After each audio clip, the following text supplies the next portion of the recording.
Hello everyone. I am sitting here waiting for my son to get out of surgery and figure out what's going on. It has been a very, very, very exhausting 24 hours and even more than 24 hours. I can't even tell you how tired I am. I have not slept hardly at all. He barely slept. It's just been really hard. I obviously love him and want him to feel better.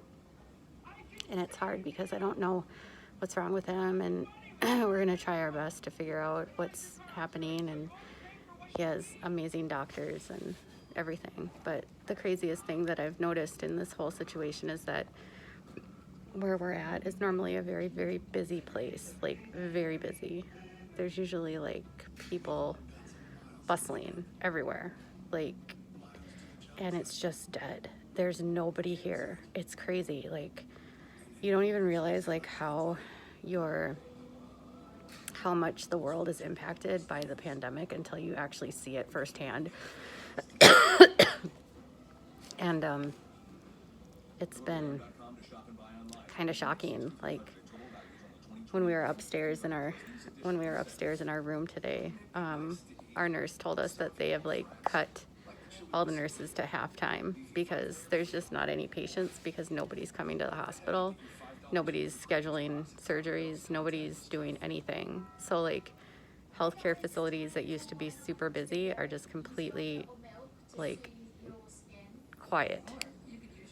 It's usually so busy here. There's no one here. Nothing's open. The Ronald McDonald House is closed. There's like, it's crazy.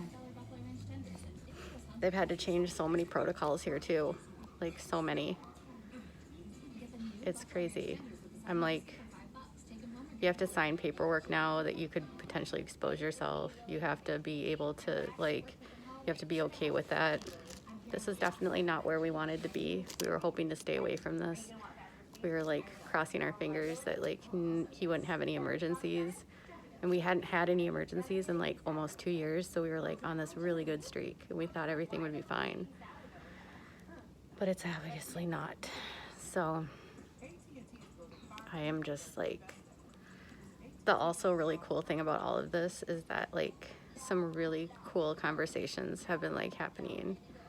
Like I've been continuing to stay abreast, like paying attention to the news, and like everyone here is talking about what's happening in America with George Floyd and with the police officers and with what happened, and everyone wants justice. And it's creating like really unique conversations where, you know, I'm talking to a mother of a child who has autism, who is, you know, a black boy, and he's like 6'3", and how she fears for him because of, you know, he's nonverbal, but he's a big kid.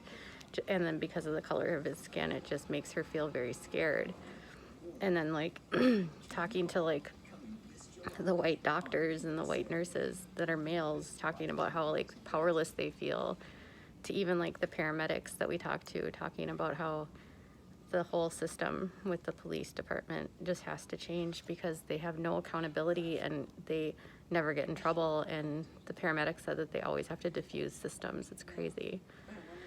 So I was surprised by that. Like, I think if anything, I feel like this will definitely in a way open up conversations that never would have been possible before. Like I never would have had these conversations with anyone before what happened, but now I have. And it makes me feel really hopeful that more and more people are engaging in a respectful manner and really talking about the systemic racism that we live in. And it makes me feel a lot more hopeful, not because of all the lost lives that we've had, but because maybe we can start to actually try to find a solution and make positive change. So I'm hopeful, very hopeful. Obviously, I'm got massive allergies and I can't breathe right now. So I'm just gonna keep it on, waiting for word from our doctors to figure out what's going on. I will get to go home tonight. My husband's gonna stay here and I'm gonna go home and sleep because I haven't slept. I still have makeup on from last night. I took a shower with like the cheap stuff that the nurse gave me. Thankfully, I had a shower. Thankfully, I was able to change my clothes. There's like,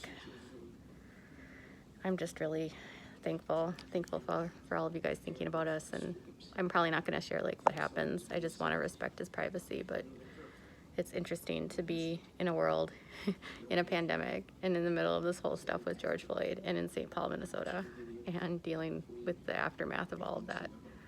It's been a wild 24 hours, so I hope you guys are all staying safe. I'll update you later.